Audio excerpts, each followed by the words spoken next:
అల్లు అర్జున్, పూజా హెగ్డే జంటగా హరీష్ శంకర్ డైరెక్షన్ లో వస్తున్న చిత్రం డీజే. ఇప్పటికీ డీజే టీజర్ మరియు పాటలు ఒకదాని తర్వాత ఒకటిగా రిలీజ్ అయి సోషల్ మీడియాలో అత్యధిక వ్యూస్ ను సాధించి అద్భుతాలు క్రియేట్ చేస్తున్నాయి. దీంతో దువ్వాడ జగన్నాథంపై భారీగా అంచనాలు పెంచుకున్నారు బన్నీ అభిమానులు. వారి అంచనాలకు తగ్గట్టుగానే భారీ ఎత్తున జూన్ 23న ఈ సినిమాను రిలీజ్ చేయబోతున్నారు. బన్నీ మొదటిసారిగా బ్రాహ్మణ యువకుడిగా కనిపించబోతున్నాడు. అయితే ఇందులో బన్నీ పూజారి గెటప్ లో ఎలా నటించి ఉంటాడోనని అందరూ ఆసక్తిగా ఎదురుచూస్తున్నారు. అయితే దర్శక నిర్మాతలు కూడా ఈ సినిమాపై భారీ అంచనాలే పెట్టుకున్నారు. అందుకు తగ్గట్టుగా ఈ సినిమా ప్రీ రిలీజ్ ఫంక్షన్ కి భారీగా ఏర్పాట్లు చేస్తున్నారు.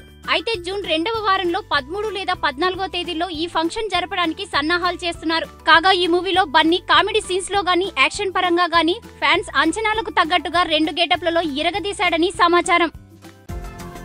ఈ వీడియో గనుక మీకు నచ్చినట్టయితే లైక్ చేయండి, షేర్ చేయండి, సబ్స్క్రైబ్ చేసుకోండి.